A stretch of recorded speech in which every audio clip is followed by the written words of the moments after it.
جلیل علی قاری صاحب اگر گھومنے پھرنے اور شادیوں سے فرصت ہو گئی تو قرآن کا حافظہ اور تجوید پر بھی توجہ دیں. کیا مطلب تجوید پہ بھی توجہ دیں؟ بھائی تجوید تو قاری لوگ سکھاتے ہیں, سمجھا نہیں ہے کوئی تپے میں. امام شافعی کہتے ہیں کہ اگر اہل بیت سے محبت کرنا شیعیت ہے تو میں شیعہ ہوں. کیا یہ صحیح ہے؟ امام شافعی کے اس قول کا مطلب یہ ہے کہ شیعوں کو ہم اس بیس پہ ملامت نہیں کر سکتے کہ وہ اہل بیت سے محبت کرتے ہیں, بلکہ ان کو جو ملامت کی جاتی ہے دوسرے مسائل کی بیس. تو اگر کوئی ان کو اس بیس پہ ملامت کر رہا ہے کہ آپ حسن و حسین سے محبت کیوں کرتے ہیں, تو بھائی اس بیس پہ پھر ہم بھی شیعہ. مقصد امام شافعی کا شیعہ مسلک کو پروموٹ کرنا نہیں ہے. امام شافعی کا بہت سارے معاملات میں شیعہ مذہب سے بہت زیادہ اختلاف ہے. امام شافعی سب سے پہلے نمبر حضرت ابو بکر کو دیتے ہیں, دوسرے نمبر پہ حضرت عمر کو دیتے ہیں.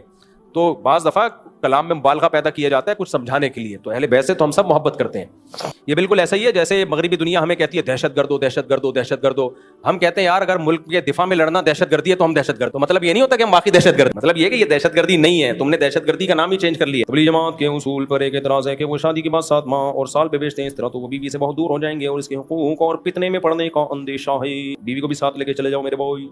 میں نے تو نہیں دیکھا کہ شادی کرتے ہی وہ حکم دیتے ہیں. وہ یہ تو کہہ دیتے ہیں کہ شادی کو ڈیلے کر, پہلے وقت لگا لو. میرا کزن ہے, اس کی بیوی کہہ رہی ہے کہ مجھے الگ گھر لے کر دو, لیکن ابو کہتے ہیں کہ اسے طلاق دو. اگر الگ دیتا ہوں تو ماں باپ کی خدمت کیسے کروں؟ میرا کزن ہے, اس کی بیوی کہہ رہی ہے کہ مجھے الگ گھر لے کر دو, لیکن ابو کہہ رہے ہیں کہ طلاق دو. نہ طلاق تو مت دو ابو کے کہنے سے, جب تک باقی ثابت نہیں ہو جاتا کہ بیوی ماں باپ کے ساتھ بہت زیادہ زیادتی کر رہی ہے. ویسے تو حدیث میں حکم ہے کہ باپ کے حکم ماننا چاہیے. اگر باپ کہہ رہے بیوی کو طلاق دو تو دے دینی چاہیے, لیکن اس حدیث کا مطلب ہے یہ اس دور کے باپ کی بات ہو رہی ہے جہاں ظالم نہیں ہوتے تھے. آج کل تو پتہ نہیں ہوتا اپنے حقوق کی بات کر رہے ہیں یا کچھ ظلم کر رہے ہیں اس کے اوپر. امام احمد حنبل سے کسی نے پوچھا نا, میرا باپ کہہ رہے میں اپنی بیوی کو طلاق دے دوں. امام احمد نے کہا کہ مت دو. انہوں نے کہا کہ حضرت عمر کو تو اپنے بیٹے کو جب حکم دیا تھا کہ بیوی کو طلاق دو, تو نبی نے کہا تھا کہ حضرت عبداللہ بن عمر کو کہ اپنے باپ کی مان. امام احمد نے کہا کہ کیا تمہارے باپ بھی عمر جیسے ہیں؟ حضرت عمر کے بارے میں تو اطمینان تھا کہ وہ جائز مطالبہ کر رہے ہیں طلاق کا. تو آج کل کے اباؤں کے بارے میں اطمینان نہیں, اس لیے ابا اگر کہہ رہے ہو بیوی کو چھوڑ دو تو پہلے علماء سے مشورہ لے لو کہ بیوی کا کچھ قصور ہے بھی یا نہیں.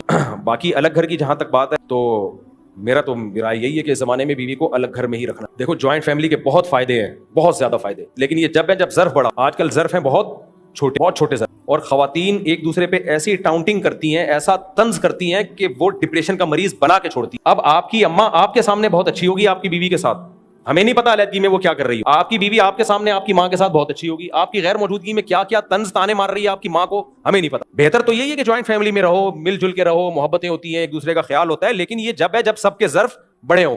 آج کل ظرف مارکیٹ سے کیا چل رہے ہیں, تو ظرف بڑے ہوں تو اکٹھے رہنے کے ہی فائدے ہیں, نہیں ہو تو بھائی پھر علیحدگی. خوراک کے بارے میں یعنی کہہ رہے ہیں 4 شادیاں ہیں تو خوراکیں, بھائی اتنی خوراکیں ہیں کہ 4 شادیاں آدمی کو اللہ نے بہت خوب, وہ 4 شادیاں افورڈ کر سکتا ہے. جب آپ کی ایک بیوی ہو تو اس پہ رہ کے نہیں قیاس کر سکتے کہ آپ میں کتنی طاقت ہے. جب دوسری زندگی میں آئے گی تو وہ خود بخود آپ کی پاور ڈبل ہو جائے گی. تیسری زندگی میں آئے گی تو پھر خود بخود پاور بڑھ جائے گی آپ کی. یہ نیچرل ہے, یہ خود بخود ہوتا ہے. تو اب اس کی زیادہ ڈیٹیل میں نہیں جاتا, یہ تو میڈیکل سائنس سے ثابت شدہ ہے. اس کو بہت زیادہ اس کے لیے کوئی الگ سے خوراک, اور خوراک بڑھتی بھی جبھی ہے, خود بخود بڑھ جائے گی خوراک آپ کی. کیا استغنا بے نیازی کا مطلب یہ ہے کہ بڑوں سے دعوت اور ہدیہ بھی نہ قبول کی جائے؟ بالکل غلط ہے. جب بڑے آپ کی دعوت کریں یا ہدیہ دیں تو اس کو قبول کرنا یہ ضروری ہے, قبول نہ کرنا یہ تکبر ہے, یہ استغنا نہیں ہے. یہ کیا ایک مجلس میں 3 بار طلاق طلاق طلاق کا لفظ بولنے سے طلاق مکمل ہو جاتی ہے؟ جبکہ میں مسلک اہل حدیث سے ہوں. مسلک حدیث والوں کا دعویٰ ہے کہ ہم قرآن و حدیث کو فالو کرتے ہیں, تو قرآن و حدیث کے مطابق اکٹھی 3 طلاقیں دینے سے 3 ہی ہوتی ہیں. کہیں بھی نہیں ہے کہ اکٹھی 3 طلاقیں دینے سے 1 ہوتی ہیں.